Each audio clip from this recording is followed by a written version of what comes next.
What's up, guys? This is Terrence Riley with Agonor Salif, and you're listening to the Leaf and Ash podcast. Make sure to validate. Cheers.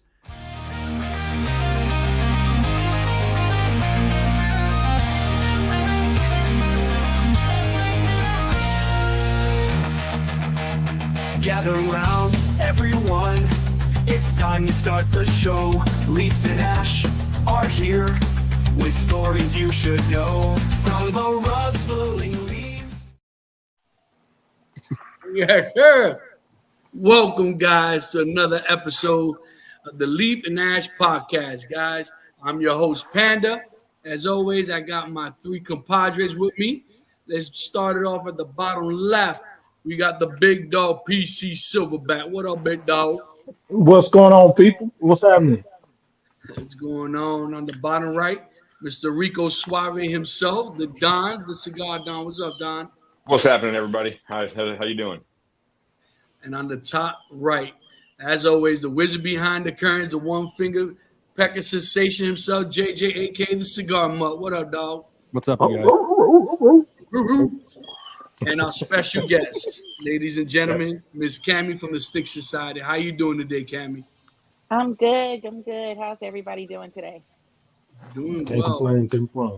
Thank you so much for taking your time and to chop it up with us little old boys here. You know what I mean? Oh, y'all cut it. Now my OG cigar friends. We greatly appreciate your presence, madam. We appreciate it. Thank you. And as always, ladies and gentlemen, if y'all don't know Miss Cammy's always, you can always spot her. Why and how? With wearing that unicorn. Snacks. That's right. So how you been, Cammi? I have been really, really good. Finally taking a little break for a minute, for a couple of weeks. So, that's always good. Still smoking good stuff in between. You are a woman that is constantly on the go. Every time I talk to you, always going somewhere, traveling somewhere. Yeah, where's the last place? Where did you just come from? What was your last vacation? Last vacation was Alaska. I haven't talked to you since I went to Alaska. Ooh. Oh, you have not. Holy cow! Did you did when you went on a cruise? No, we flew up to Alaska Nice. so the family can go fishing. Oh, nice. Did you guys catch some good salmon? I didn't go fishing, but they caught 49 pounds a piece of salmon. Wow. Talking about fresh fish, man. Let me tell you, yeah, that's on my bucket list to go to Alaska. You gotta do it. I love it. Like, Alaska's not even my jam. From all we've discussed, I like being in the Caribbean or Central America. Alaska's really not my jam, but it's beautiful, and I will go back over and over again because now the food ain't good. Yeah, the food ain't hitting like that, but everything else is good. Nice.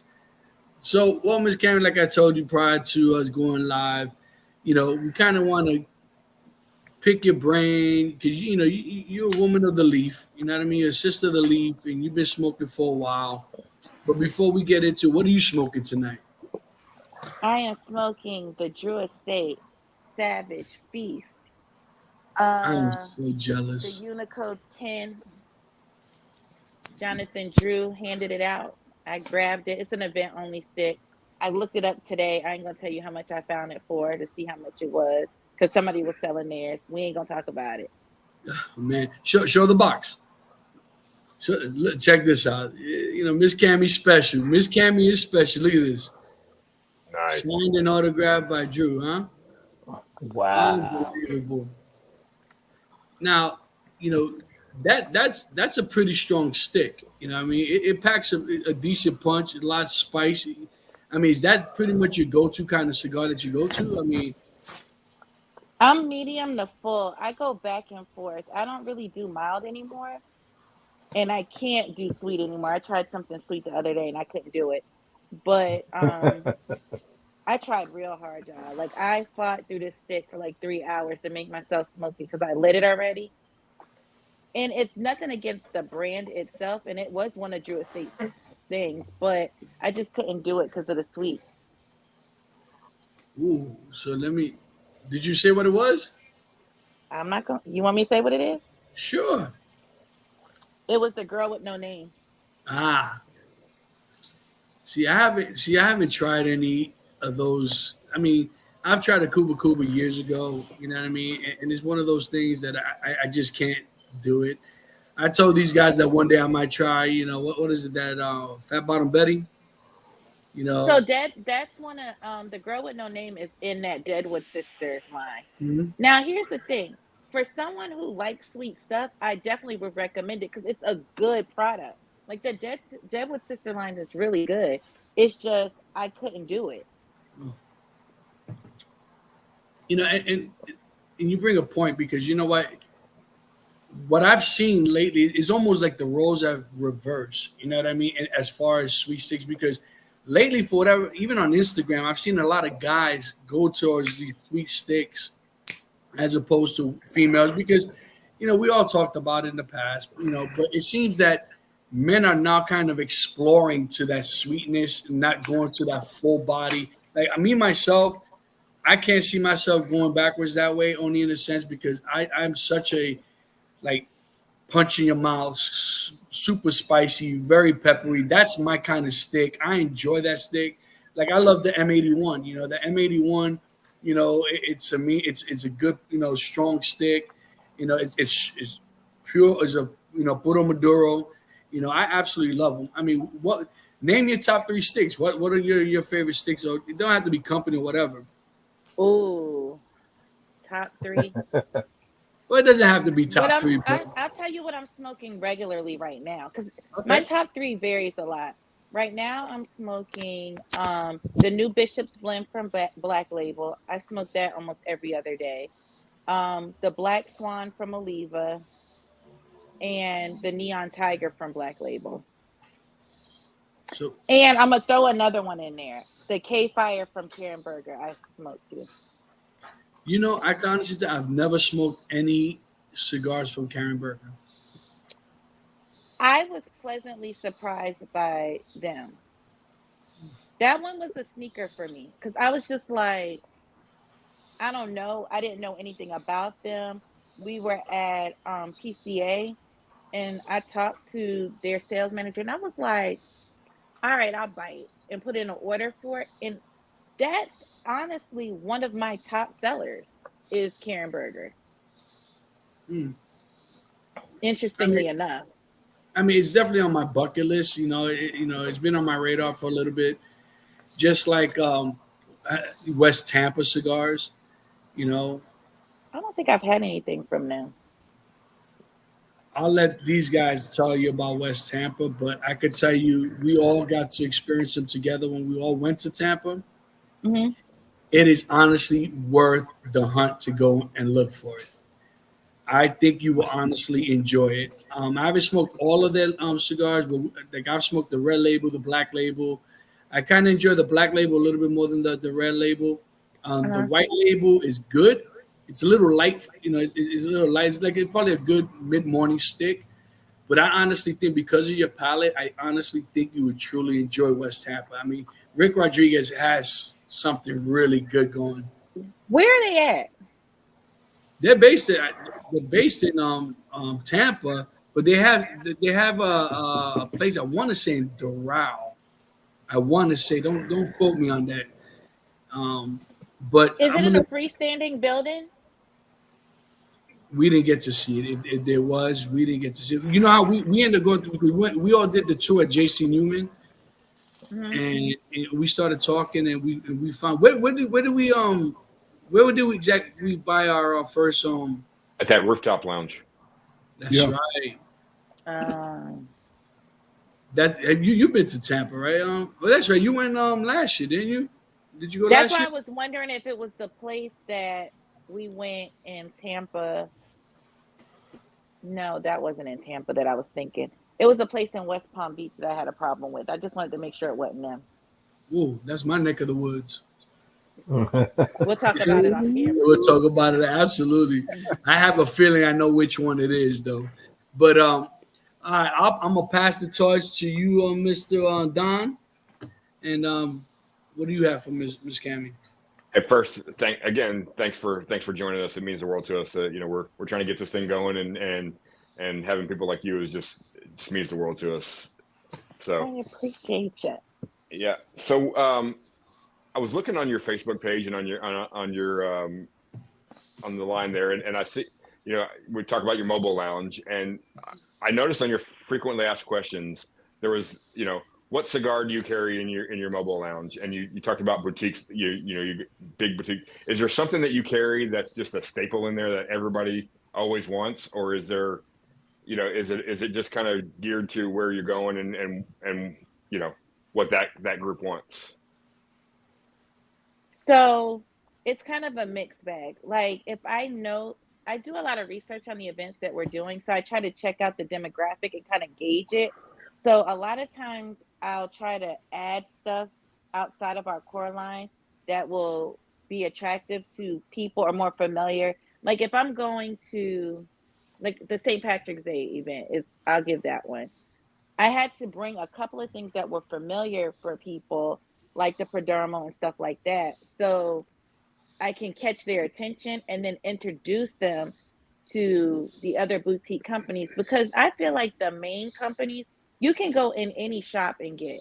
The boutique companies that we carry normally, you can't really get in the stores here because people don't want to pay for the shelf space and stuff like that. It's politics with that, Gotcha. So but go ahead. Sorry. no, go ahead. No, I was going to say, for the boutique company, what's a good boutique cigar that we haven't heard of that we just have to try? Ooh, have you had Superb from Black Label? I mean, from Blackbird, not Black Label. I'm sorry. I have not. So Superb came out from Black Label, I think February of this year. That's their new one. I really, really like that one. It's one of my regular go-tos too. That should have been on my list of 3. Black Label, Killer B is a good starter. If you don't do Black Label, that's the good starter. But they have the new Bishop's blend, and the Coffin Nails is going to be the new one to really try, and that's shipping out now. I just bought a Killer Bee today and a Bishop's blend at the shop. So I've had the Killer Bee one time, and I Is really it the really red enjoyed Bishop's it. blend or the black one? The black one. The Black Is it Label. black and red or black and white? Black and white. You gotta get the new one. I got what I Black had. and red. Black and red. The new. Well, once you try that one, then try the other one. God. Oh no, actually, there's another one. Hold on. Like I take back everything I just said. The Madonna Negra from Black Label is the boutique stick for me right now. Hands down, they got I it on saw that one. today and didn't buy it. I saw it today. That one, that's their anniversary stick. Once you can't get in, they're not making them again. And they, I think they had sat in the room. I think they said 5 years or something. Because we happened to go down there when they were about to ship them, and we tried it, and I was like, oh, I need this when it comes out. And it's perfect to me. If you like a heavier stick, I do. you'll like I it. do. It's not to hit you over the head, but you know. Yeah, I like a heavier stick. Sometimes they don't like me as much, but they Drink some Dr. Pepper with cream. It'll make it better. There you go. I can't drink soda anymore, so I can't drink anything carbonated. So I'm drinking port wine right now. Cheers. I was about to say so. I caught myself. Cheers. Yeah, I'm smoking this Liga Privada number 9. This is the La Gran Fabrica. It's a box press. Yeah. I'm not even sure where Are I you got enjoying it? Yeah, so far I'm a big Liga guy. I love the Liga products. I like the Liga 9. I like the Liga 10. I like the Flying Pig, the Feral Pig. But Do you like the H99? I'm not as big of a fan of the H99. I like the T52. Okay, I'm really a 9 and 10 guy. A 9 and 10. Yeah. I fell in love with the 10 when I started my cigar journey probably 8 or 9 years ago, and I smoked the same cigar, the Leaf by Oscar, for probably 5 years. That's all I ever smoked. And then I started on a journey like trying some different things, and one of the first ones I got was the League of 10. And when I smoked, I was like, man, what have I been missing? So actually, when I was down in Florida with Panda, we went on a mission because they at the time they were hard to find around here in Houston. So we went on a mission when I was down there, and we found a box that I bought. So I'm still working through that, but yeah. How did you pick the Leaf by Oscar to be your go-to stick? Somebody handed it to me. Somebody Somebody handed it to me and said, "Hey, you want to smoke a cigar?" And I was like, "Oh, I've never smoked one." They're like, "Oh, this is a good." It was a Leaf by Oscar, Connecticut. Like, here, try this one. It's a good light stick. It won't. And so it's a funny story I've shared with these guys before. I was sitting there smoking it, and when I got done, it was my cousin. He said, "Congratulations, you just smoked your first cigar." I said, "Nah, I cheated. I didn't inhale." He was like, "Oh my God, I forgot to tell you. You're supposed to inhale." Don't do it. At least you did it instinctively. Right. I was like, I didn't want to be that guy that took one puff and started choking, your first cigar. Turn green. Oh. Been there. Ruined the experience real quick. The quick. experience. Oh, my love. There's a backstory to that. Yeah.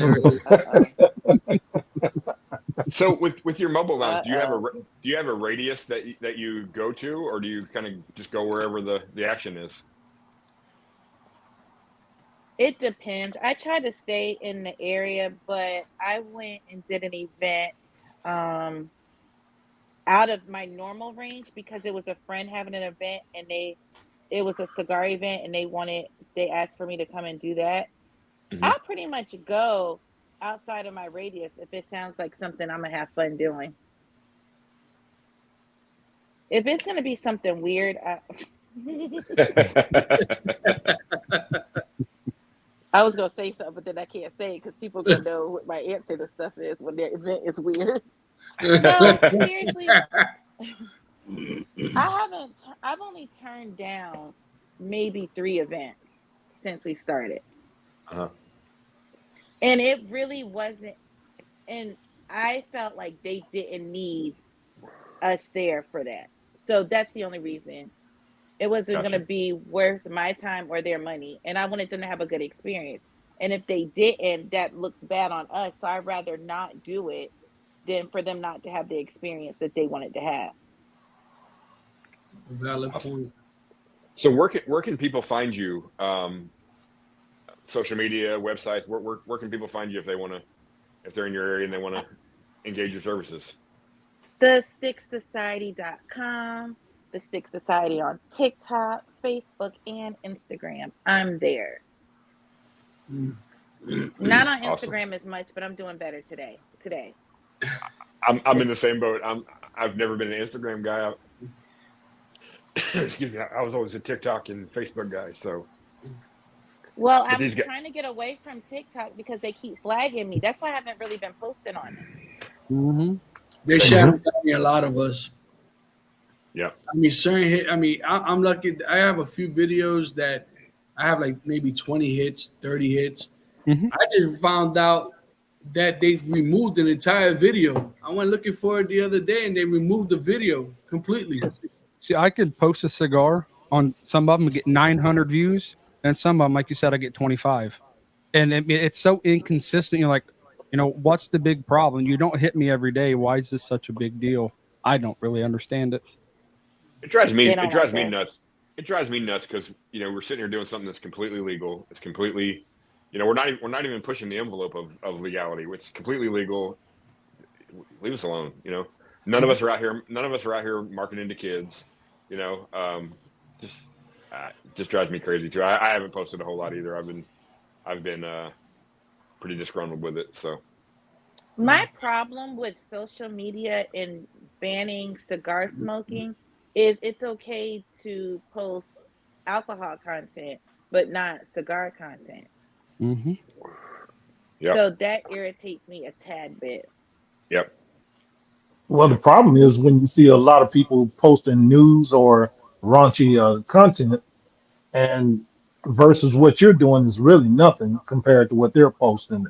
And I just find it appalling, as they say. I am appalled. I can't. I Yeah, just can't. literally, I'm That is, appalled. yeah, and that is a valid point because there's some raunchy stuff going on TikTok and stuff like that, and other social media platforms as well.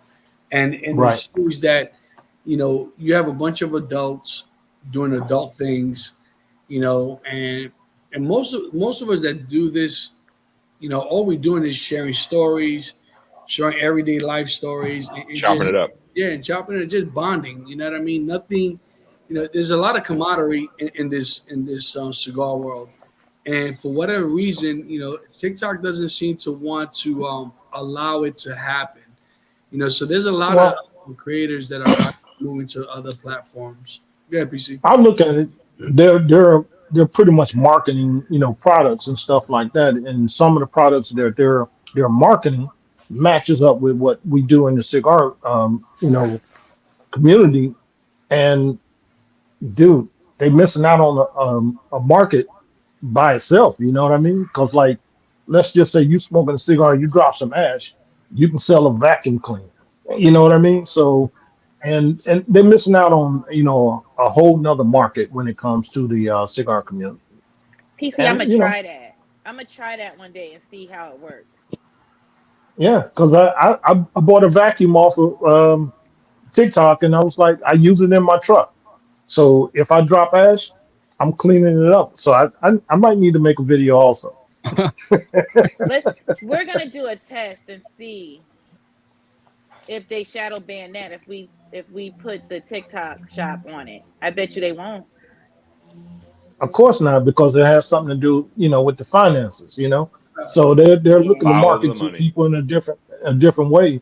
And you know, if you want to connect, I go to Instagram, I go to Facebook, and I've ventured off into X, which is Twitter, and started going that route, and I'm meeting a lot of interesting people on Twitter also. So there's I like other Threads avenues. too. Yeah, yeah, Threads is really nice. Yeah. I just opened up a Facebook account, and I can honestly tell you, I'm trying to get myself refamiliarized with it because when it first came out, I did it, but I got away from Facebook years ago, and but I can tell you this, that there is a huge community.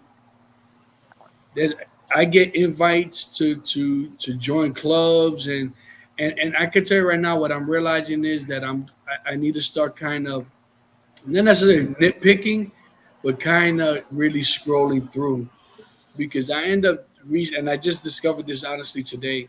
I won't mention the group, but I clicked to follow them, and they, 'cause they ask you at least what I like about it, they ask you like three sets of questions. Are you 21 and over? You know, Hmm. and what are your favorite steaks, etc., whatever. And they accepted me, whatever, and and that was after the invite. I didn't really look through because you really can't even see their group until you get invited into the group. Right. And as I started scrolling through this one particular group, I was like, oh, I said, okay, I need to start kind of really looking into certain things before I start joining these groups. Yeah, And because so I ended up unfollowing them because it doesn't kind of, I guess, not fall under my beliefs and stuff like that. But there's no here there. But it's definitely like the ones that kind of drive me crazy are the vendors, you know, and especially on TikTok because the minute you accept them, Yeah. it's like they have like an auto draft, right? That they automatically say, "Oh, we sell X discount, premium cigars or We sell legit Cubans. Cubans." Yep, Yeah. legit Cubans, and my response is always the same. You know, I'm not in the market for looking at for anything right now, but I greatly appreciate the thought. I'll keep you guys in mind. Unfollow. and then they're like, "What's your WhatsApp?" And you're like, "Come on, I'm not Yeah. interested, guy." Right. Leave me alone. Mm. Well, Cammi, I truly appreciate you being on, and I'm going to actually pass it over to PC, and it's all you, big dog. Hey, Cammi, it's an extreme pleasure. We kind of talk backwards and forth for a couple, maybe a year or so, and and it's I'm just pleased to have you here. To be honest with you, but at the same time, I want to ask you how many events you look to have. I know you say you're on a break right now. How many events are you attending since you opened up your lounge, and what was the process to you open up your mobile lounge? Because I know you had a bus at you got a bus, correct? Yeah, I haven't finished the bus yet. Okay. I'm still working on it. Oh, Um, I'm no, I'm just kidding. I am still working on it. It ain't no secret. But how many events do I plan on attending as a consumer or as a vendor? as a vendor. So normally I try to do outside of private events, I try to do 2 or 3 events a month and max out on that because it's a long day. So it's kind of hard to like do multiple and more than that. I did Hmm. one weekend we did 2 events on a Saturday and one on a Sunday. I'm not doing that again. That's a little too much. I'm in the heat. I'm in Georgia for everyone who doesn't know. It was a little much for that weekend. But um I'm excited about one of the events I have coming up because I'm vending at um a girls event, a women's event that's marketed toward women. So I'm curious to see how that's going to go because that's completely different than any of the events I've done. But for the end of the year, I haven't looked at the calendar for the rest of the year. I just have one more event right Okay. now for this month. No, next month because I'm going out of town for Rocky Mount. But Okay. But do share So, that. I'm sorry, PC, but no, I no, go ahead. Ask the by all question. means, if you want to share where and when that all women. So, is there any women that are watching, now or down the road? Yeah. By all means. I'm sorry, I didn't mean it's to put the you on the spot. it's the carefree it's the carefree black girl cookout. Let me get the date. I think it's September 7th, but I don't want to say it wrong. It is September 7th in Savannah. Inbox me, I'll send you the ticket information. And if anybody's going to Rocky Mount Cigar Festival and you see this shirt, come talk to me. Let me know you're there. That's how I I found out have the this great on. smoke. That's how I found out the great smoke. I ain't gonna lie to you. I'm sorry, PC. Yeah. I didn't mean to jump No, off. no, no, no. I gotta Hey, follow up with man. that, man. My Hey, chime in where you fit in. You know what I mean?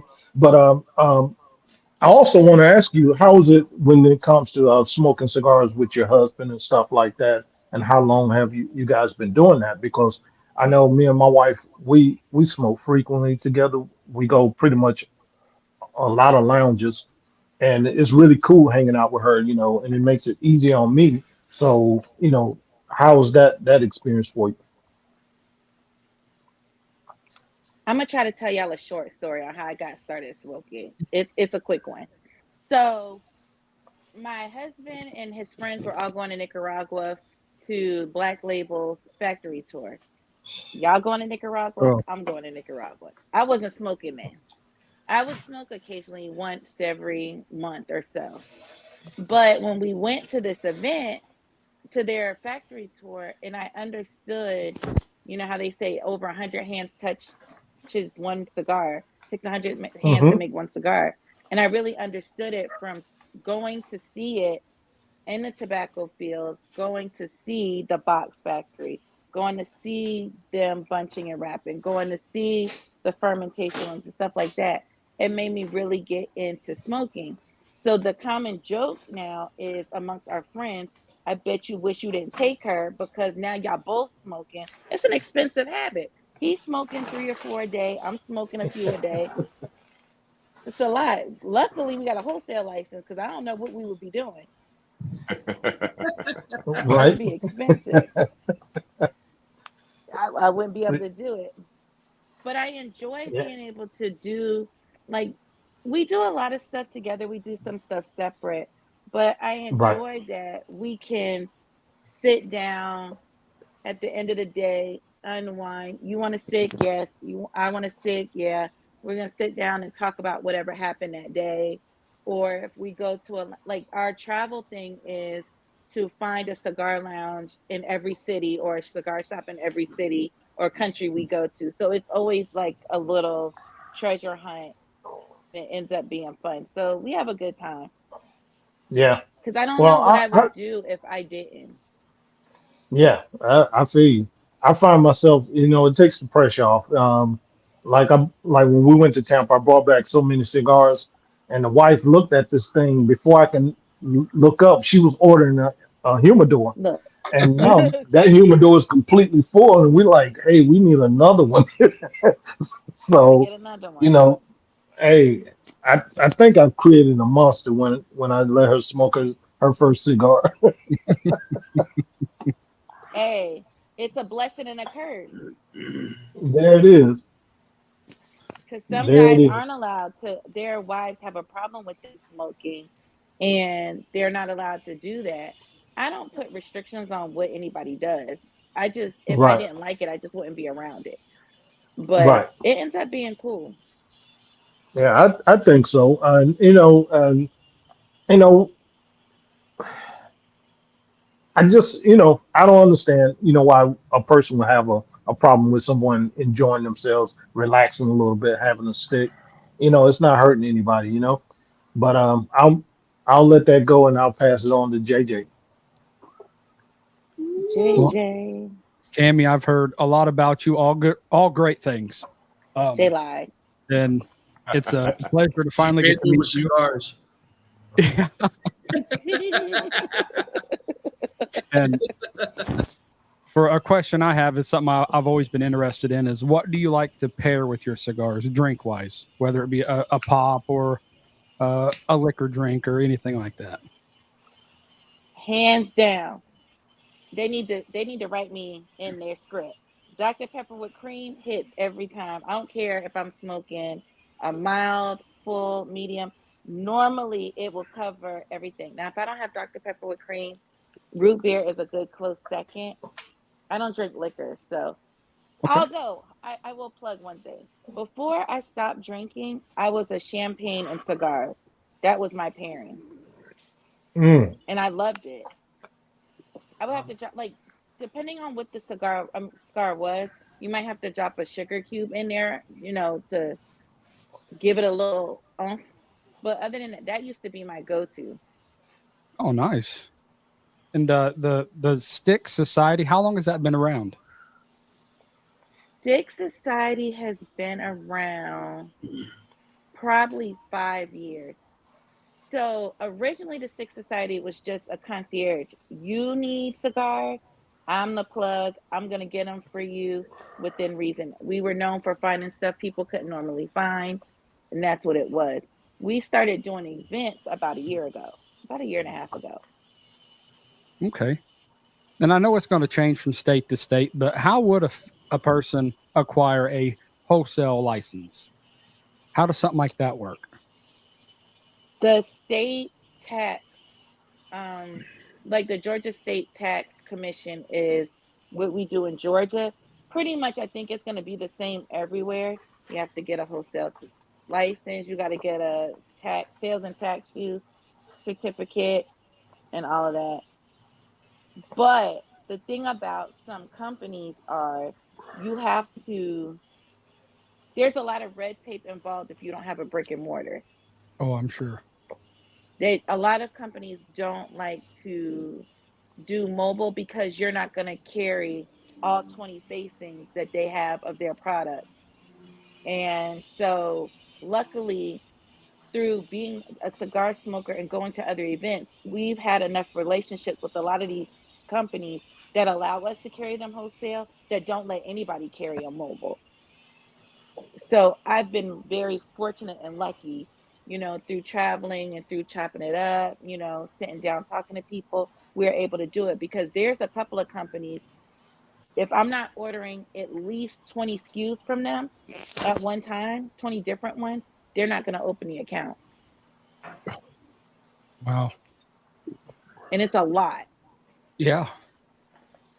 And so that's hard to do if you're mobile because you got to think about where you're storing them Mhm. for that amount of time in humidity control. And you also have to factor in I am very particular about the companies we carry because I need to know that if I have an event on this date, you can get me that product at least 4 days ahead of that. So I can at least do inventory, make sure everything's good.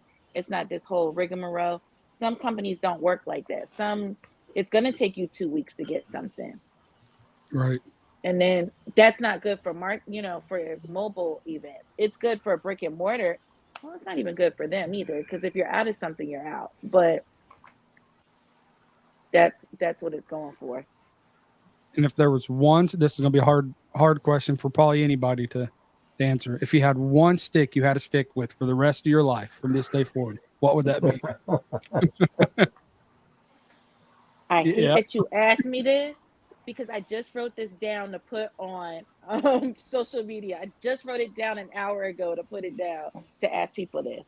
If I had to smoke something, it would be the stick that I blended in Nicaragua. Oh, awesome. Cool. I think that would be every day. If I couldn't smoke anything else, it would be that one. I have to ask. But what I would hope you don't y'all, if mind. y'all smoke? Huh?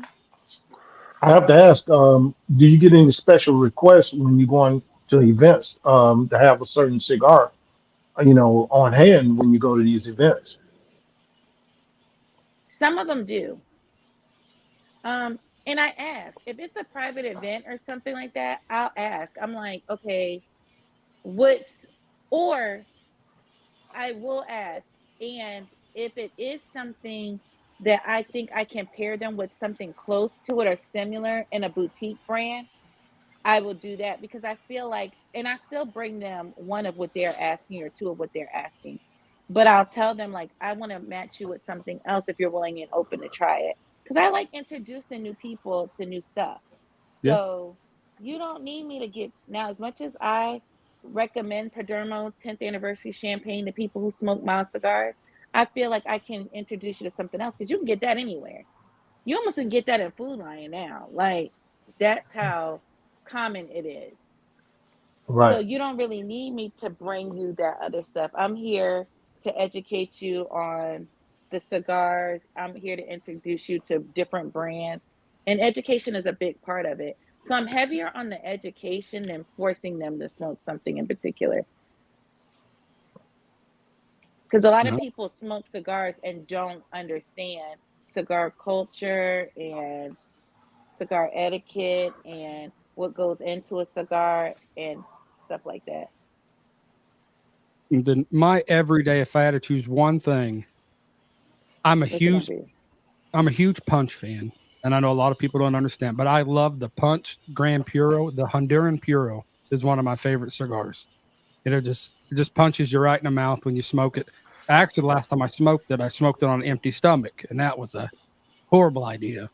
But Punch isn't bad though. I've yeah, had some good punches. hmm yeah, I'm a big fan. I really enjoy Punch. I can see that. Punch, and it's not a boring. You're not gonna get bored with it. Mm-mm. I can see that. We know what mine will be, right? League of Provider number 9. Bella Cosa, baby. The Bella Costa. That would be my stick. If I had one stick to smoke every day, that would be the stick. I mean, it's to me that I'm a big Liga guy, and going back to the H99 question that we spoke about earlier, what do you think about the H99? I actually now for people I've noticed the people who are diehard Liga 9 people, they don't like the H99. But if I'm introducing you over to the Liga line, I can segue you into it with the H99. But Okay, a lot that's of a people valid have a point. hard time with the Liga 9 because they're not ready for it. No. See, to me, so I was super excited with when they introduced the H99 because I'm a big Liga guy. I think it's a good cigar. I really do. It's to me, my only issue with the H99 is, in my opinion, I don't think that it belongs in the Liga line. Okay, I can because go with that. to me, when I think of Ligas, I'm thinking oily, smoky, dark cocoa, spicy, and to me the H99 is none of that. You know what I mean? To me, I probably would have accepted more under maybe the Undercrown line. Undercrown, yeah. You know what I mean? As opposed to the Liga line. Only because, like I said, only because when I think of the Liga line, that's the first thing I'm thinking: spicy, peppery, dark cocoa, that punch, that nice bite, especially towards the end. And when I smoked the H99, I think my expectations were so high. That's where the disappointment came from. I don't think by any means that it's a bad cigar. I think it's a very good cigar. I just don't think that it belonged in the Liga line. That was always, and since day one, has always been my argument in regards to that particular cigar. I think that they did that to be able to get people in that price point that can't handle the Liga 9. If you want my opinion. I think Makes that's sense. what they were doing because they don't have that's like I don't believe that new Black and Shade. I'm not a fan. I was just gonna bring that up. I agree. I don't like it. I don't feel like it should be with that. They didn't have to do that. So I That feel was the way another about disappointment. that, the way you feel about the H99. It's like, oh, I was hyped, and then I was like, y'all ain't have to do this.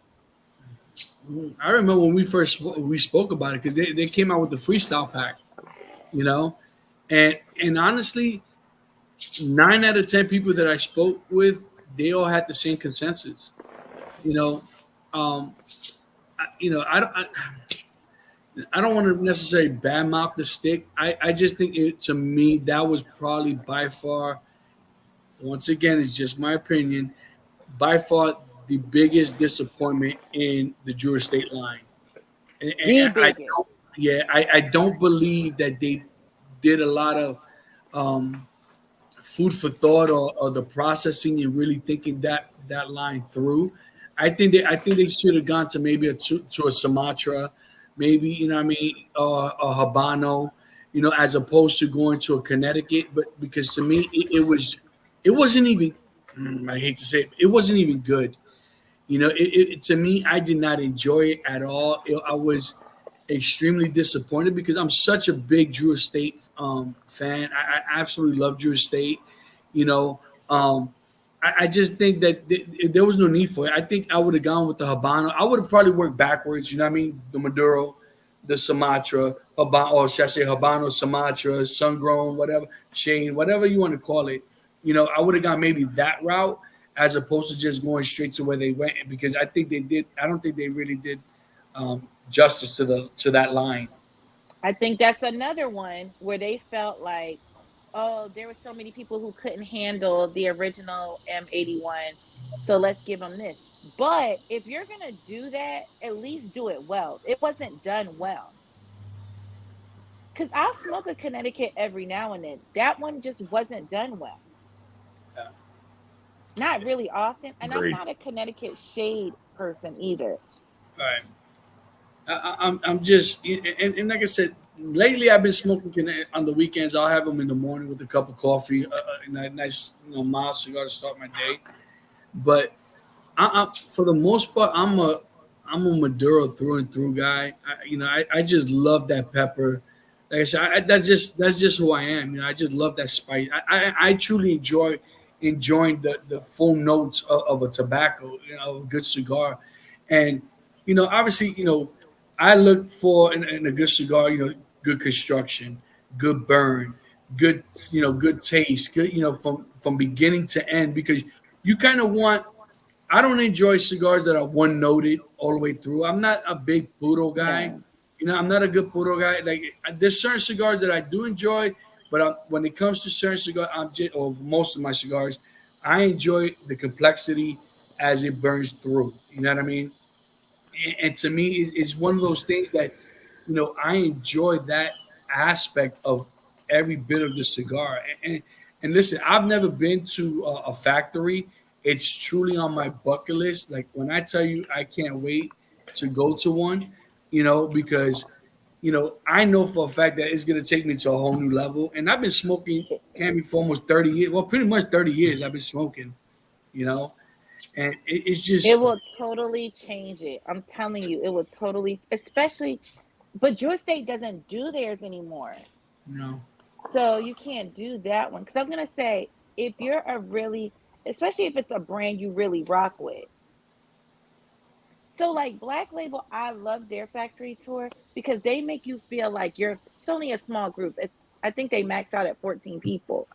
You're drawn in and you feel like those are your friends and you came over to their crib and they just they just happen to be rolling cigars in the back. So it's like, it's the whole experience of Nicaragua, Esteli, this, that, and the next thing. Now, what I plan on doing is I've done Nicaragua. I want to go to Honduras and do Crown Head. Nice. Because I think that would be completely different because of where it is and everything. So I got to work on that. Well, Nice. I ask you to please keep us informed. Will do. We're working on something with Billy Perdomo. Yeah. I'm listening. Get my good ear. We're working on something with Billy Perdomo. I'm waiting. Being here in South Florida, I'm very fortunate to meet up with these people. Billy Perdomo, Eric Espinoza, which we're going to be chopping it up with him soon, hopefully. Billy has invited us to his to the farm in Esteli. So we're looking to get a group. Yeah, we're looking to get a group to go in January. So I'll keep you posted. It's either gonna be January, February, most likely January because JJ's birthday. So it'll be nice to get him out there. And we'll talk to you about some other things that we're working on. With some other people. Off live, but yeah, we definitely, like I said, we definitely want to make that trip. If we can make that happen to go to the Perdomo factory, by all means, I would like to. I heard that was a good one. Well, they have their own hotel out there for their people. See, that's everyone said that's a good one because of that. Yeah. So we drove past their tobacco fields and their factory and stuff, but we didn't get a chance to go there. Yeah, so I'll keep you posted, because I know you're a traveling woman. I know you like to travel. But listen, next time you go to Black Label, you let me know or let us know because I ain't gonna lie, I'll make it happen. Black Label always has to be between January and March. Well, all of them they do between January and the first week of March. Yeah. So the only reason I didn't do this year was because it was during PCA that I would have went. Not PCA. TPE. You definitely gotta let me know about the Rocky Mountain Fest because you know what? There's so many festivals out there, so many cigar events that I would love to go to. And not only that, us as a group, we've been talking about doing it. You know what I mean? Getting things going. As you know, we're trying to get the cigar club going, and just trying to kind of grow the community as a whole. Because you know what? That's what this is all about. It's just bonding with people that enjoy the same thing, and just be able to chop it up about everything and anything. You know what I'm saying? So I mean, and mind you, we all come from all different walks of life. Right. And that's what I absolutely love about this community. Mm-hmm. You get people, and we're brought together by a bunch of leaves bunched together. Absolutely, You're right. The great equalizer. And by the way, this Sumatra, is it good? It's good. And I was going to ask a good Sumatra. When it comes to the EPC, has anybody heard anything else about the Noir that they dropped? the EP Creole Noir that they only sell on one website, so it's kind of locked in. But has anybody heard anything about that cigar? Is that No. the one that released like in the last couple of weeks? Yeah, it's only on the twoguycigar.com. I just read an article about that the other day, but I didn't know who they were, so I don't know who two guys are, so I didn't dig into it anymore. That's Garoppolo, right? Yep, it's Dave Garofalo. Yep. So Dave, good, JJ. I'll let you talk about Dave Garoppolo because Well, Dave Garofalo is he's a part of the Cigar Authority and the Cigar Authority podcast, but he's owned the Two Guys Cigars for brick and mortars for like 35 years. He's been in business or longer. And I'm a huge fan of his podcast. I listen to him daily. And I've heard of Cigar Authority. I didn't know that's who two guys were. Yep. The same guys are the ones who run that shop. And so he's very knowledgeable. And what was coming through? And he's going to be on our podcast, which is, yeah. But I I can't almost started crying. I'm paving the way. You That's are. right. We had to have Miss Cammi first. You know what I mean? You know what I'm saying? I needed a little something else. I had to come roll out the carpet for him. We appreciate it. Absolutely. Miss, have you had that EP Corillo, the Encore Black yet? Me? Yeah. So this is what I'm gonna do for you. I'll get with you. Send me your info. I have like 3 unwrapped boxes, so I'll send you a couple of sticks so you and your husband can try it out. I can tell we truly enjoy that cigar. You want to talk? Oh, it hit. It's wonderful. You understand? It's a San Andreas and Connecticut broadleaf together. Yeah. Ooh. Yeah. And you would think that they would clash because they're totally kind of different. One's on the sweet note and the other's a little bit. But I could tell you, Ernesto, he hit it out the freaking park with this cigar. It's okay. So it's not a spicy cigar. It's super creamy. It has a very hint of pepper. For whatever reason, that pepper lingers on the back of your palate. But you retrohale that cigar from beginning to end and enjoy every bit of it. Ooh. From the toast, See, I am from the toast to the nub. a Sumatra and a San Andreas fan, and I just started liking broadleaf recently, within the last 6 months, because I did not like Connecticut broadleaf at first. I'm there with you, but let me tell you something. Two completely different tobaccos that you would think that will fight over each other. I'm gonna tell you, this man's a mad scientist, man. He really is. Because when I tell you it works. It doesn't make any sense, but it works. So like I said, you send me your info, I'll send you and your husband 2 sticks so you guys can try it out and let me know. Then I got something for you to try too. Then we'll do I'm telling you. It's one of those things. I'm telling you, Cam, you're really gonna enjoy it. I have buddies of mine when they watched when we did the interview with David Spirit on the other group, but they were like, Pete, was it really that good, or were you just hyping it up? I go, no, it's that good. And it is. Mind you, they only made 5,000 boxes. Okay, so but you understand, they only sold the first 2,000 boxes. They stopped selling them. The next 3,000 boxes not coming out till like October. So and that's like that Noir or whatever. They only made 500 boxes of that. Yeah, that's why it came up on Super my radar. limited. They made 500 boxes. And that was another question I wanted to ask. For the more veterans of the group, what do you guys think about the ultra selected cigars they do like that? Just the very short, rare runs.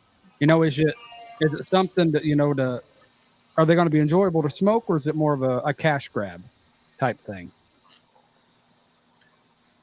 For me, I think the short answer is yes. They can be good, like the Encore Black was really good. There's some that you can't ever get, and I'm not going to mention any names, but we've talked about them. That you smoke it, you're like, it's a good cigar, but was it worth me searching the planet for it and paying, $35 for it? Probably not. Right. Which, yeah, I know it's all going to be, subjective to most, and which it's subjective to everybody, but the ultra exclusives, it almost, I'm not going to say it seems like it's unfair, but it just seems kind of like it's I don't know. I think it's kind of weird. Only 500 boxes. It's I have a comment to say about that though, because I found this out through time. Some of those limited, ultra limited runs are because that's as much as the tobacco as they can get. And so they know they can't recreate it anyway. So they have to do it with that, okay. It has to be, because especially with when we're on the tail end of COVID and stuff, some of those tobaccos, you think about it, from seed to where we're going to use it, some of them have to sit for 3 years. So if they weren't working during COVID, we're 3 years behind that. So they couldn't make it again if they wanted to. So they had to use what they had to do it. Now, some of them, I definitely think is a cash grab. Yeah. But I think some of them really do know that they could only get a limited run of it, and they wanted to do something with it because they wanted to do something with it. Okay. Yeah. But you know what? Only certain companies can get away with that. You know what I mean? Only certain companies would get away with that. See, my biggest issue with that is that if it's a really good stick, I have a hard time wanting to smoke it. Especially that's why I always got to buy 2 or 3 of them. You know what I mean? Because if I smoke it, at least I was able to get the experience. But then I don't want to smoke it, and I have fallen into that rabbit hole so many times. Like I have cigars that been sitting for 5, 6, 7 years. My oldest cigar that I've sitting was back in 2013 came out, which was Eric Espinosa Warhead No. 1. Okay. I forgot that I had that box. It was sitting in the back of my locker. Okay. The cellophane was so brown. Okay. So brown. And they'll never make that Warhead 1 ever again because the tobacco, like you said, ran out. It's done. I have, I think, 2 of them left. And this is from 2013. So those are my oldest sticks that I have. I have and I even hate to even say it out loud, I have a Pasado Alec Bradley that I found in my humidor that I bought years ago, that the cellophane is so bright orange is ridiculous. But also with that being said, the problem is that, as everyone knows, it does get to a point that the tobacco, you kind of lose all the notes and the flavors that it originally came with. Yeah. And so there is something to say in regards to hoarding cigars, which from time to time I have a tendency of doing. There's just certain cigars that I just like the Monster series. Like I said, the Drac. I'll never be able to get another Drac. You know what I mean? Or Drac, or whatever the hell you want to call it. It's basically Dracula. But, Dracula, yeah. So I think I have 1 or 2 of them left. And it's like, eventually I'll smoke it. You know what I mean? But it's just like, I know I'll never be able to smoke that cigar again. And I think that's where they get you at. You know what I mean? Especially if it's good. You know what I mean? But I think that certain companies are able to get away with I don't want to call it a scam, but it's more of a gimmick. You know what I mean? A gimmick. You know what I mean? So, like that Noir, it's $17 single for a Robusto, just like the black was. I mean, it's just like it. It's a exclusive box of 10 with a sub $20 Robusto.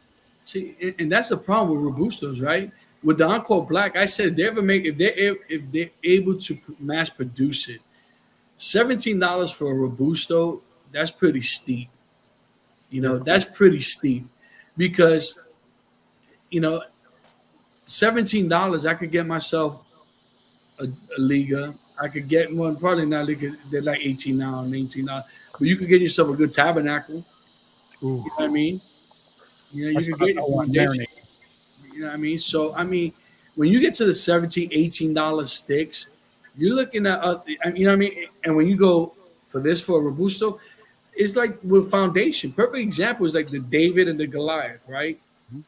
They're great sticks, but for that price, I could get a Toro or a Churchill cheaper, and there's a longer smoke, Right. and so I think it's all. I think it comes down to the consumer between time and how much money they want to spend and how much they really enjoy the steak. I think the bigger issue is not just the limited releases, but the limited upscale releases. Like if your price point is normally $18, but now you got a $50 stick for this limited. I feel like that sometimes is a cash grab more than just a regular limited that's kind of close to their regular price. Kind of close. Double and triple is crazy to me. I agree. Yeah. So NUP says, I believe, or let's say hope, cigars are designed as art. So I always hope runs are based on what's on hand. You would think that, I mean, there is something to say to that, but I mean, Cammy made a valid point because you know what? There are certain tobaccos that, listen, I know a company that had a phenomenal blend and they lost the blend. Okay. And like I said, I really don't even want to mention this company because it was shared with me. But when I tell you it was a phenomenal steak, and I'm like, holy cow, holy crap, this is great. And they lost the blend. They lost the blend. They couldn't figure it out. So guess what? Now that line is discontinued.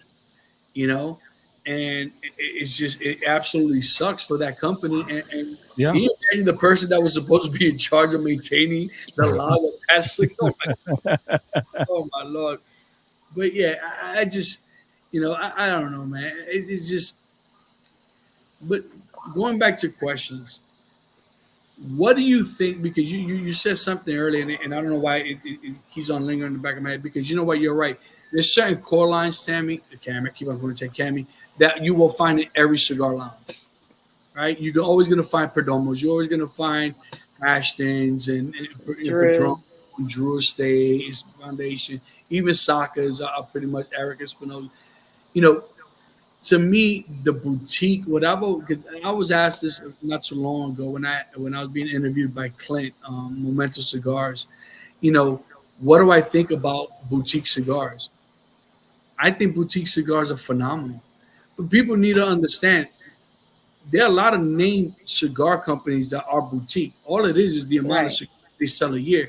Anything less than 1 million cigars a year is considered a boutique cigar. Yep. Okay, so. With that being said, I absolutely love boutique because you know what? It allows them to experiment that those top tier guys aren't willing to do.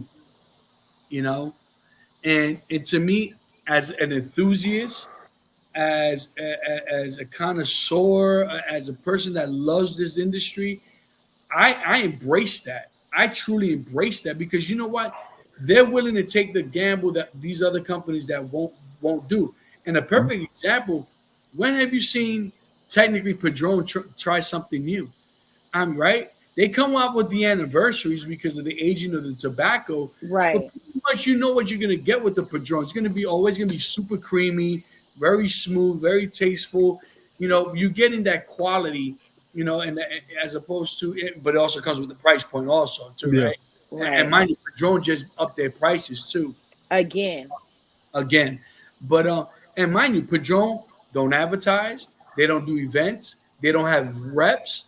They go based on their reputation and their history, And by the way, guys, Crystal Santiago, that's my sister. Hey, Crystal. Hey, how are you doing? So I tell you that, to me, I absolutely love boutique cigars. I really do. Another boutique cigar company is Family by Loyalty, with Alan. Have you had his? Mm-mm. That's another cigar because you enjoy strong cigars, the Freaky, the Skull. When I tell you those cigars, these are companies that people don't know about. Family by Alan, he was at the Great Smoke. He was there with Ish. And when I tell you that if you get a chance, look them up. And I'm gonna tell you right now, that's a company that that is going in the right direction. But I don't think his cigars is for everyone because he's more really strong than light. You know what I'm saying? Right. So for someone like myself, absolutely love it. Absolutely love it. You know, um, but I mean that at one point Anya Ramirez, you know, what I mean, was in the industry. You know, a chocolate. What was it? What was it? The Cherry chocolate cake, Chocolate, chocolate cherry cake, chocolate. Is that chocolate what it cherry was? pie. chocolate cherry Chocolate pie. cherry pie. There you go. That's what it was. And you know, I got I got to speak with her not too long ago, and you know, it's hard for these boutique companies to compete. You know what I mean? Right. Because most of these brick and mortars don't want to gamble No. with They the don't want to brick take the and chance. mortars, right? Yeah. They don't. They want those names. And to me, not for nothing, if I would ever probably open up like a small brick and mortar, I would probably do solely brick and mortar. You know, just to kind of just get their name out there. You know what I'm saying? Just to be able to introduce people to other cigars, you know, and other companies than your typical, you know, Ashtons and your Perdomos, your Fuentes, and all these You're other. gonna always see those. You're always gonna see Fuente. You're always gonna see Drew Estate. You're always gonna see my father's. You're always gonna see those. But then when you get something else, then people are like, "Well, what's this?" Mhm. And people are kind of funny too. If you don't know that brand, that boutique brand, enough to give them the information, they're not going to try it unless they're just experimental smokers anyway. True. Right. So the True. education has to be there too, because people are I agree. scared to waste money. Right. Yeah. It's a valid point. I think that the tobacconist or the manager at a lounge at the brick and mortar, they need to do their homework. But you know what? I've gone to a couple of lounges and walk in and you know, hey, you need any help? No, I'm good right now. They don't even try to interact. Hey, you looking for anything particular? Hey, you know, what do you normally smoke? Hey, What do you what did you normally smoke? right? What did you just finish eating? What did you eat? You know, what do you like to drink? You know, these are things that, you know, I know that if I ever open a lounge, that I would definitely educate my employees to, you know, and not only that, to have them do research, you know, and so that they know, hey, listen, I like medium to full, you know, what do you think about this cigar? And that they're able to give, you know, a good synopsis of that cigar because it's important, you know what I mean? Because it helps, you know, broaden an individual to you know, different experiences. Ernie, what's going Well, on? That's my boy. That's my best I friend. What's up? no, Hey, I Ernie. have to say, I have experienced in my area, especially at the new lounge that I frequent, which is Harlem Cigar Room. Um, Even though I go there on a regular basis, the tobacconist she walked me through the humidor, asked me what I want, what I'm looking for, what's on sale, and also my other brick and mortar here in at Cigar House, not too far from where I live. They do the same thing. They see me come through frequently, but they always asking me, "What are you smoking this time? What are you looking for?" We got these new cigars coming in, and I find that refreshing. And nobody's ever just being annoying with it. They're trying to help you broaden your experiences and stuff like that. So, I think it's kind of cool at times. To me, for me, it's somewhat on the smoker too to be open um, to those suggestions. You know, for me, I always ask when I walk into a new human, hey, what do you got that's new that I don't know about? You know, tell me about it. You know, if it's something that fits my palate, I'll buy one and give it a try. You know, if And it's just also a asking them what they smoke first, because sometimes that'll let you know what you're up against when they're making suggestions. Hmm. Yeah. Yeah, because I mean that's a valid point, Cammy. Because you know what, if they're mild smokers, you don't want to introduce them to any Maduros. You know you ain't gonna introduce them to a Tabernacle or Liga or Here's the M81. 601 La Bamba. Yes, yeah, exactly. I mean, yeah, exactly. So I mean, but to me, it's all about educating. First of all, your employee needs to be educated. They need to know what they're talking about. To me, it has to start with them. And then, because you know what, if you see them picking every time they come in and they pick the same stick over and over and over, to me, it's your job to find something that's similar, a little different, but maybe they'll be willing to try it if you, at least if you bring it up to their attention. And listen, I know you always smoke this Jaime Garcia. You know, why don't you try this one? It's similar notes, but it has an extra pepper. It has an extra creaminess to it that you might really enjoy. And you know what? You'd be surprised that they might introduce them to a whole new world that they didn't even know about. Because you know what? Not everyone goes in depth with cigars, right? You know, not everyone cares about construction. No one cares about, oh yeah, this tastes like cocoa, this tastes like chocolate, this tastes like, you know. Some people just enjoy smoking cigars just to smoke a cigar. You know what I mean? Mm-hmm. And Some to people me, just smoke just to smoke. right. And to me, I want to make you an enthusiast. If you enjoy smoking a cigar, I want you to know why you're enjoying that cigar. You know what I mean? I want you to know, listen, because you know what? Guess what? You just had something sweet. This cigar is normally not sweet, but you're tasting a little sweetness because you just had a strawberry cheesecake or something like that. You know what I mean? Yeah. Something in your palate, or you just had some candy in your mouth, you know?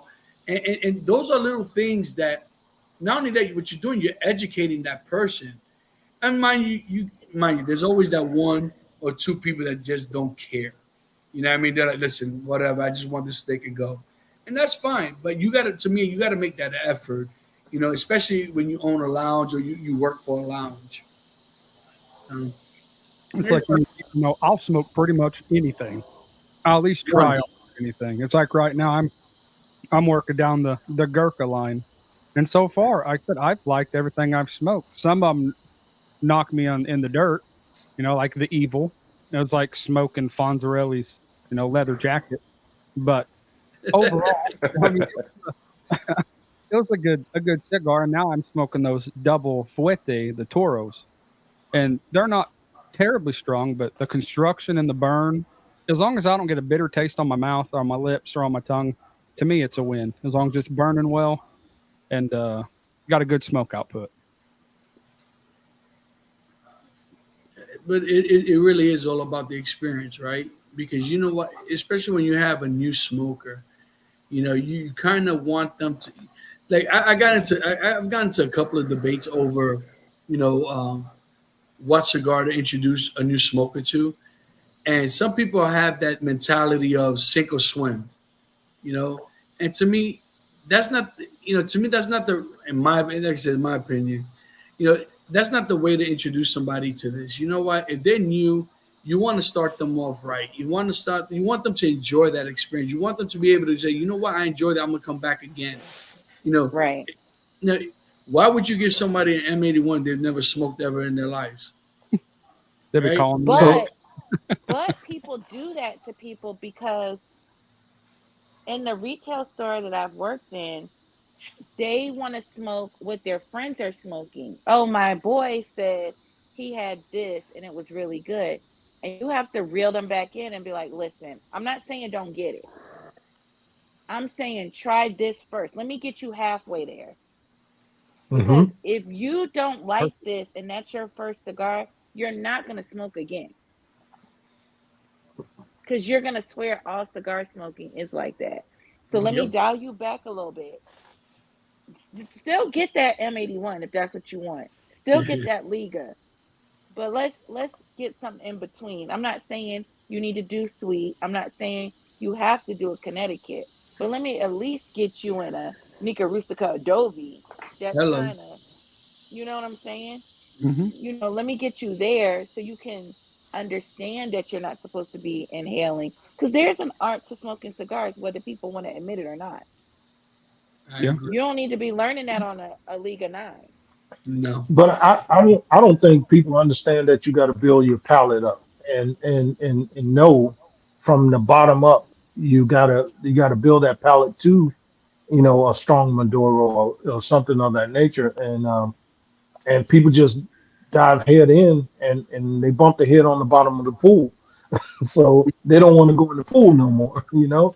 I And had so one guy who started with Liga Double Hero. That's where he started. But it worked. I was surprised. It worked. But if you start at Liga Double Hero, what do you go to after that? Because you're always going to be chasing that same type of smoke. Because it's hard. You can't go to a Connecticut after that because you're not going to understand. Because nobody's explaining to you. There's a guy who came into the store the other day, been smoking 25 years and didn't know what a Connecticut was. And he smokes Connecticut. Because nobody took the time to explain to him, yo, this is a Connecticut wrapper. This is this. So it's going to tend to be a little bit milder. Nobody took the time. And he didn't take the time to learn either. He just said, that's what I want.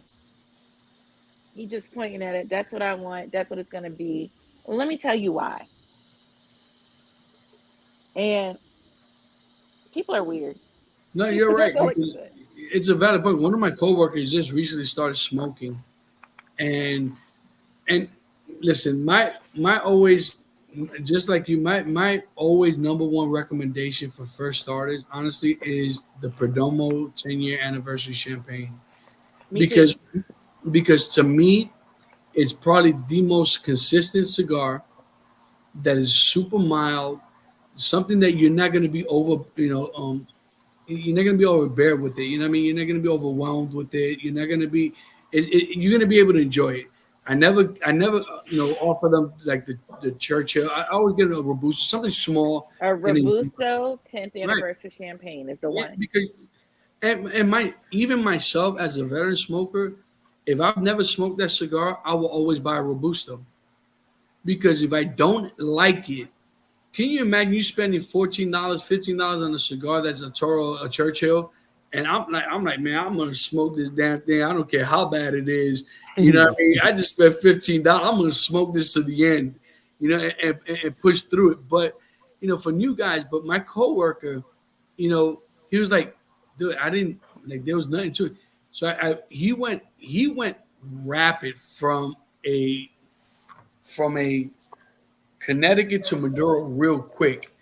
What I did have to educate him on was what was considered a pepper bomb, because to him everything was considered a pepper. I go, what do you? I go, everything you say is a pepper bomb. What you heat and the spiciness is a big difference between spicy and pepper. There's a big difference. So I go, this is what you need to understand. So as I started breaking things down to him, he was like, that makes sense. You know what I mean? People go like, well, what do you mean by leather? Have you ever tasted leather before? I go, no, but leather is very dry. If you have a leathery cigar, your palate is going to get dry. So you're constantly drinking water. You know what I mean? It's going to dry out your palate. That's what you mean by leather, is drying you out. I go, a spicy cigar, creamy cigar, you're going to constantly be salivating. You know what I mean? You got people that are constantly spitting or drinking water, something, to keep it going. I go, that's what it means. When you hear earthiness, no, I've never licked the damn grass before. You know what I mean? I'm not eating dirt. Right, I'm not eating dirt. But you know what? When you smell something, mind you, your senses, your nose, it relates to what you've tasted before, what you smell, what you can relate it to. You know what I mean? So that's the relations when you say earthiness, leather, spicy. And there is a difference between black pepper and red pepper. Yeah. And it's as simple and as white. And white, absolutely. Yeah. And there's a difference, because if you use it on any type of seasoning, that red pepper is a lot spicier than the black pepper. To me, like, you ever had smoke go up your nose and you sneeze? Yeah. Yeah. You know what I mean? It's just like when you ever pour too much black pepper, that black pepper is going to make you sneeze. So when you start educating people in regards to this, they go, it makes sense. That makes sense to me now. Because something like I said, people don't realize, damn, I'm tasting this. I'm tasting that dark chocolate, that cocoa, that deep bitterness, from dark chocolate. So to me, I have taken the time to educate myself and people. If you're gonna indulge in this, you might as well really get like jump all in. Read a book, go on YouTube. YouTube has everything. YouTube has everything. I've always recommend the documentary, and I brought it to these guys called Hand Rolled. It's a great documentary on YouTube. It's like about an hour and a half long. Yep. And then from there, you go to other different clips, different storylines. And what I like about Hand Roll, they talk to you about, now mind you, from how the Cuban seed came from, left Cuba, went to Honduras, to DR, to Ecuador, to now to Nicaragua. Because if you remember, DR was like the ish. You know what I mean? DR was like the tobacco to get, and Nicaragua just blew up out of nowhere. Yeah. And then you have guys like AJ Fernandez that is just blowing it up. You know what I mean? And to me, that's another guy that I think anything that AJ touches turns to gold. That's just my opinion. I think the way the way he processes it, because, and mind you, he has some big hitters that he's rolling for, like Placencia, who has their own fields. Yeah. Okay, Eric Espinoza, he has, and it'll blow your mind. I was told today that last year, AJ Fernandez rolled over 60 million cigars. Wow. And you got to understand, AJ Fernandez's first cigar came out with San Latano back in 2010. Right. People need to understand this, okay? There's some education for you now. Now, AJ Fernandez has been here to the world from 2010. We are in 2024. We're talking about what, 14 years? Putting out heat.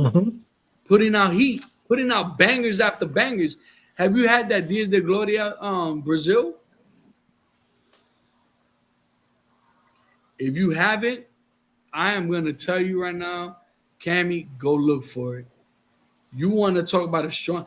I'm on a big Mata Fina Brazil tobacco. I don't know what it is about this tobacco lately that I'm all in right now. But that Brazil Dia de Gloria, it is mind-boggling. It is a phenomenal stick. But to me, I once saw again, a stick the other day that has a blend of tobaccos from Africa that I gotta find. I saved the article, but I need to go back and look at it because it's just so interesting to see how many different places tobacco is getting grown now, and we get so many different things because everybody's soil is different. Absolutely, everybody's climate is different. So I think I'm about to start doing cigars around the world, kind of Theo, and get different tobaccos from different regions. But Brazil, one of my blends that I did when I went to Nicaragua, I think had Brazilian tobacco in it. La Mata Fina, let me tell you, I'm saying, look at the CAO, Brasilia. Yeah. Somebody came in asking about that the other day. I hadn't tried that either. I'm gonna send you one with the Encore Blacks. I'm telling you, it's a great stick. Yeah, it's like, on Cigar Bid a couple months ago, you could get those. Every night you can win a 5-pack, a 10-pack. Now you're fighting. Like you're waiting for the last 2 seconds just to win a 5-pack of them. And they're just flying everywhere. I mean, they're just right. Yeah. The right person talked about them. Yeah. Let me tell you something. So I was a big CAO cigar smoker back in the late 90s, early 2000s. Damn, I'm showing my age. Good Lord. And CAO was big back in the days, just like Gurkha. Gurkha back in those days was huge. But mind you, Gurkha was getting their tobacco from Placencia.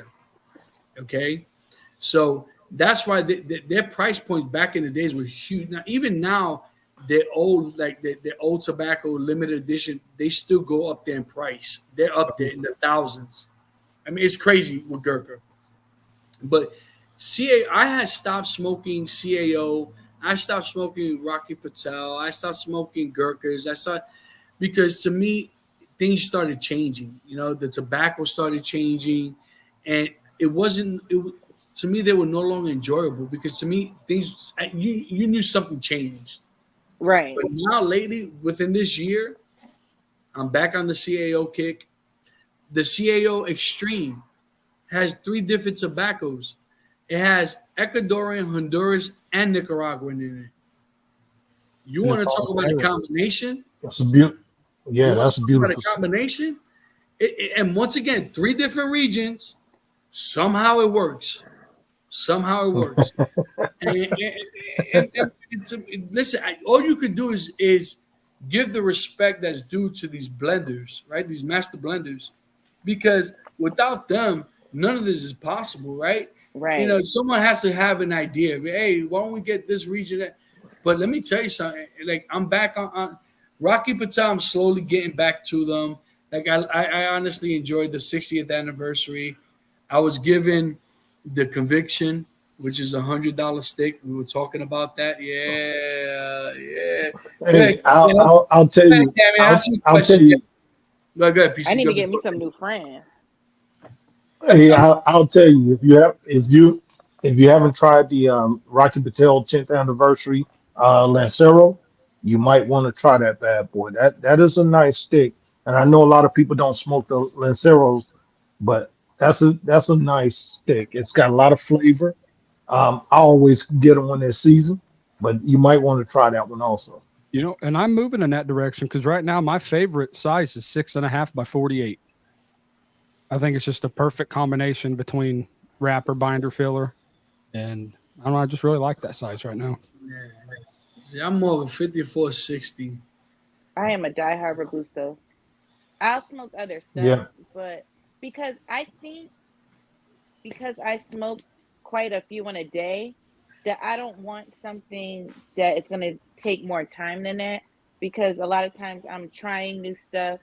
It ain't enough hours in a day for me to sit there and smoke something bigger. Although I will. Car ride, stuff like that, today, because I knew I was going to be sitting for a minute. Well, how many sticks you smoke a day? When I'm home, it's usually 2 or 3. When I'm at the shop, 1 or 2, depending. Sometimes up to 4. When we're traveling, probably 5 or 6. The most I've done in a day, I think we figured it was 20. Holy crap. You beat me. You beat me. Listen, I got That nicotine poison, girl. I ain't gonna lie to you. I got sick. I probably almost got sick, but that was a special case. I think the most I would do regularly, like, would be like 8. That 20 stick thing was because we were doing the blends and stuff. So we had to smoke everything separately. And then that didn't include the other stuff that we were smoking that day. Because when you go on the tours from Nicaragua, you're starting to smoke at breakfast. Hmm. So you're going through the day. It's easy to smoke 8 to 10 in a day. 20 was crazy, but we were doing the puros and stuff, so it wasn't that bad. But I think if I'm just chilling and we're on vacation or something, or we're going to a cigar event, it's around 6. But 3 or 4 is a good. But Yeah, Mine my whole mostly. job is around smoking though. So my life is that. But see, that begs the different. I mean, that brings up the question. You have to build your palate to that. A lot of people haven't. I'm gonna tell you, 4 or 5. That's where I'm at right now. I can only say it can get larger, but you have to build your palate. And a lot of people don't do that. They try to overdo it, and that's why they find themselves sick. And a, a lot of people want to do what everybody else do. You have to do what you're gonna Can't do do that. Yeah, you because definitely got to do what you're yeah, gonna do. yeah. yeah. PC, there's a number for you. 1-800 admit it. I'm just saying. I'm dead. Well, I admit that I need a placencia. Oh, man. I Listen, don't about get me pulled one started of them on bad that boys out. Placencia box press and the hex box. Uh, You like Ah, that 6 though? That might be something I could almost smoke every day. I forgot that Yes. the is that the That's special. Fuerte, the green one? Yep. Yes. I could probably smoke that every day. I don't want to pay Yeah. for it every day. That's why I don't No, smoke it every day. no kidding. At $23 an hour, 20, $20 yeah. $20. Listen, we saw that sticker at CI for $35.99 in CI in Tampa. That's Yeah. crazy. Now, had See, that been Tampa. in Georgia, Go- what's the tobacco tax in Florida?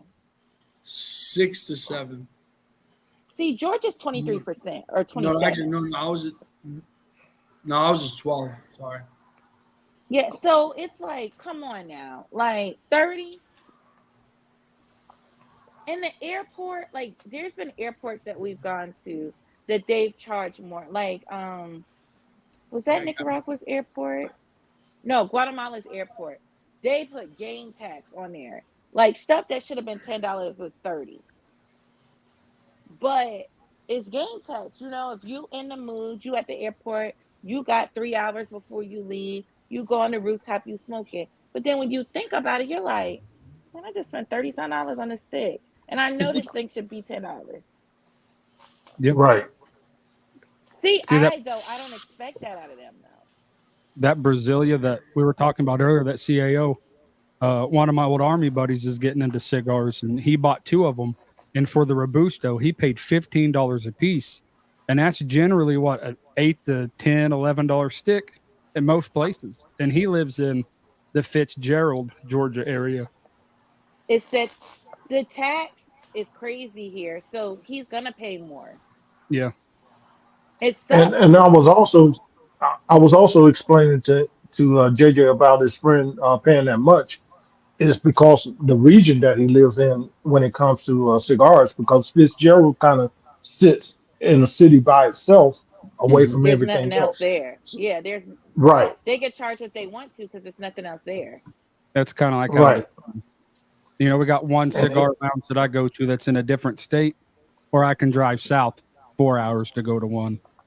And, you know, that's a big oil boom town and kind of a sketchy town to go to. So I don't go there very often. Because that's like Watch your DC six. in Atlanta's area.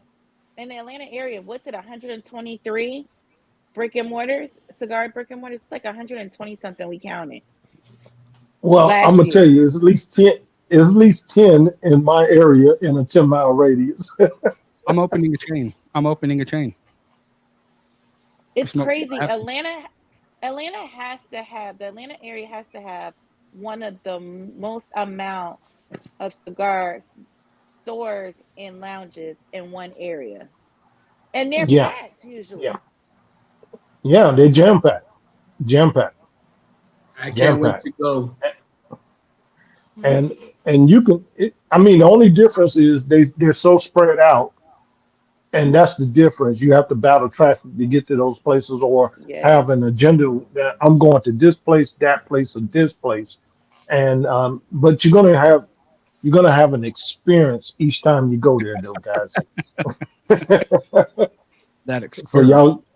y'all got to get Cammy in the backstory on that. But yeah, there's a lot of lounges here, and I mean a lot of good lounges. To be honest with you, everyone's telling me I need to go to Red Phone Booth, so I got to go to either the one there or the one somewhere else, since they become their chain now. well, I haven't been there. I would love to go there. I just haven't been. I mean, it's just so much in my area. You know, I just haven't ventured out, and I'm always looking for lounges. That's something that I do when I'm working. I'm making notes. This lounge is here. This lounge is there. But Atlanta has a great cigar culture, man. To be honest with you, They a really lot of do. people a lot of people would be amazed and have a great time. And a lot of them. Well, I'm hoping to have a great time when I show up. Just When you saying. going to Atlanta? Listen, from my door to PC's door is 8.5 hours. I told her I'm gonna take that ride. Let I'm me gonna take know. I'll that. come up. There you go. I'm telling you, because let me tell you, there's so many lounges out there that I want. Like, I want to go to that cigar cellar. You know, that cigar cellar looks like it's really nice. Have you been to that one there on Cammy? No, I'm gonna tell you which lounge in Atlanta I had the best experience at was Burn.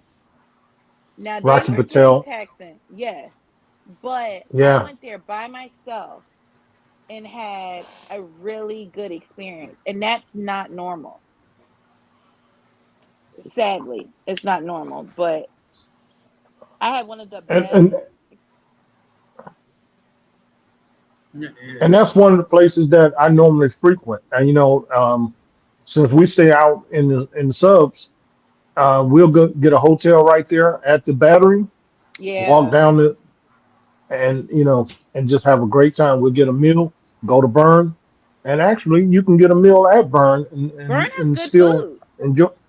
Yeah, they have great food. Yeah, yeah. There's a burn up in Naples. It's about a 2 hour, maybe an hour and a half from where I live. The guys from the lounge, we've been talking about taking a ride out there, and they're beautiful lounges. You know, Well done. yeah, It was it's got, really well done. yeah, They they took have that time with their staff. Moroccan looking. Yeah, yeah.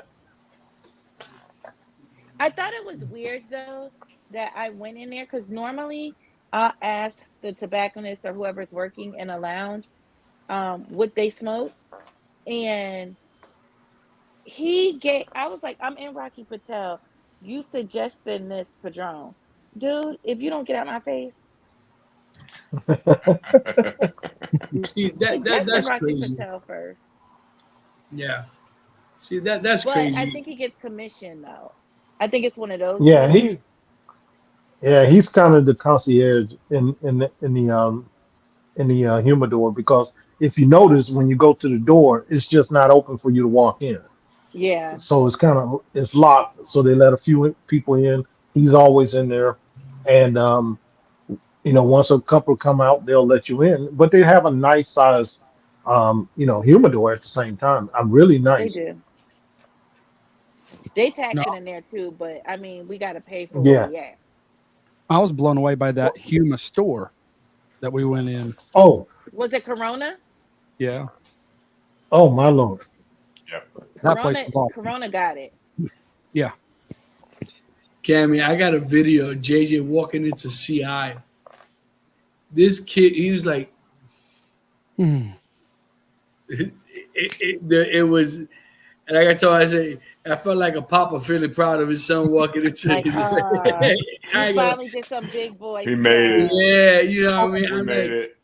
I And to was make like, I some, was so proud. I was like a proud papa.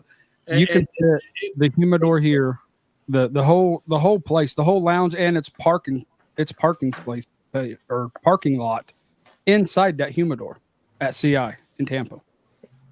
I mean, it's absolutely massive. I mean, like I told him before, that may have been the first time I was there, but it's not going to be my last. You gotta check out Corona too. I do. Oh, we We did. did. Corona was We went. good. we You went to went? Coronas. we I went to took Which it Corona. one there did you go? Which location? in Tampa. The one that's down in Ybor? Yep, the one that's in that plaza with all the restaurants See, the one in Orlando to me is better than that one. in Orlando.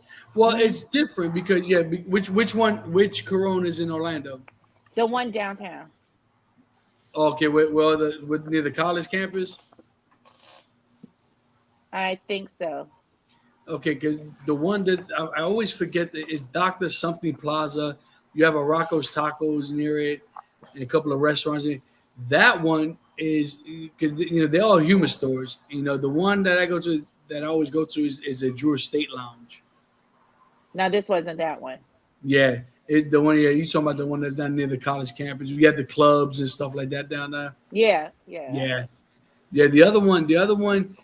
I mean, they finally opened up a wall and stuff like that, which was pretty cool. But yeah, we every time we go up to Orlando, we always that's a priority for us to go to the Coronas out there. And over there, like you have all these guys bring the McAllens, what do you call those cars? McLaren, the Yeah. McLarens, the Lambos, and they're They out showing there. out. They're showing out. You know what I mean? But honestly, it's a great lounge, great bar. You know what I mean? I absolutely love. I mean, and not only that, the employees there, they really know their stuff. They really know their stuff there. They So, really know it. oh And yeah. their service is amazing. The bar staff is good. They have an extensive bar menu. So you seen that book? They have like Yeah. the book like that thick. It's crazy. Hey, as long as it got One of them old the- fashions, I'm in heaven. One of the best mojitos I've had out in the U.S. I've had there. They use Florida Cana. It was amazing. It was really good. They have a crazy menu though, and they have a crazy selection. Even their the ones that is like their. It's kind of like how where's Great Smoke? What's the place I keep forgetting? What's the lounge that hosts Great Smoke? Smoking. You know how Smoking has that little private room vault, that vault? Have That's you the one I been in took it? you to, Don. The Monte Cristo Lounge. Oh yeah. The vault that they have with all the premium stuff in there. I like how Corona has a good selection of that stuff. But Smoking got some good stuff in there too. Yeah. And their bar is not that bad either. Mm-mm. Yeah, Abe- Abe's done it right. Abe's done it right. You know what I mean? He did it right. Yeah. You know, so I mean, You it's know, just like to give a shout out to Black real quick. He's shouting us out, man. what's up, Appreciate fella? you for Hi, watching and Black. stuff. That's Black South. Yes, sir. I believe so. What's up, Guillermo? What's up, baby? Hey, did you get your stick? You got your sticks yet? Yeah, I'm sorry. I'm on a whole different. I sent them some cigars. But yeah, I mean, listen, that's the one thing about South Florida, that we have a bunch of lounges. Have you been to Smoke on the Water? No. In So West Palm? no, it's in Weston. No. When you get a chance, look them up online. Great, it's a good. It's one of those. It's not like your neighborhood regular lounge. You know what I mean? It's definitely, it's a little upscale, nice, but their humidor is sick. Ooh, I need to go there. Their humidor is sick. Next time you come to South Florida, you let me know. And I gotta come soon.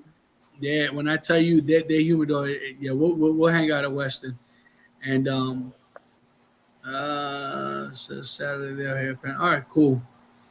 But yeah, Smoke on the Water is great. Even my lounge, my lounge is your lounge that is almost like that old TV show Cheers, where everyone knows your name. You know, that everyone makes you feel welcome. Yeah. You know, that's the But I lounge. like that though. I'm there with you. We're a bunch of rowdy people. And when we play down, I can tell you, when we play down, you want to talk about some serious ish talking and smack it. Got to. Oh yeah, Got to. oh yeah. You know what I mean? So You can't play dominoes without acting up. That just I'm don't go see, together. yeah, I'm telling you, some people don't understand. That's just part of the culture. You know, that's just part of the culture. Yeah. So I mean, like if you come next time you come down, we'll definitely hang out. You know, but well, guys, we've been hitting for almost an hour and 45 minutes. Yes, sir. Man. Well, Cammi, I could honestly tell you, officially, you have been the longest guest that we've had. I'm that girl. And you are. That girl. You Y'all absolutely need to, let me know when y'all need me to come back. listen. Anytime. And listen, whatever you're doing in the future, let us know, and we'll be more than happy to promote you. You're part of the family here. You know what I mean? I appreciate y'all. Y'all one of my OG TikTok cigar fam. Yeah, no doubt. Absolutely. So once again, Ken, where can they find you? TheSticksSociety.com. That's Sticks with an S. Facebook, Instagram, TikTok, and Threads. Oh, hello. And that's it. I'm not on X. Okay. I might have to get on there since PC said that it's good over there. I might consider that. I might have to consider it myself. And JJ, where can they find us? Crazy Podcast, guys? iHeartRadio, Amazon Music, here on YouTube, We're on TikTok and Instagram. Beautiful. And obviously we're all on Instagram, TikTok, and finally am on Facebook under Cigar Panda. Yes, sir. Guys, once again, it has been a great show. Cammi, thank you so much for spending time with us. Stick around after we shut down. Guys, if you like what you see, please subscribe. Hit that bell, hit that notification bell, and every time we post something, we go live, whatever, you'll be notified. Share it. If there's anything you want us to talk about, let us know. Catch you guys on the next one. Peace.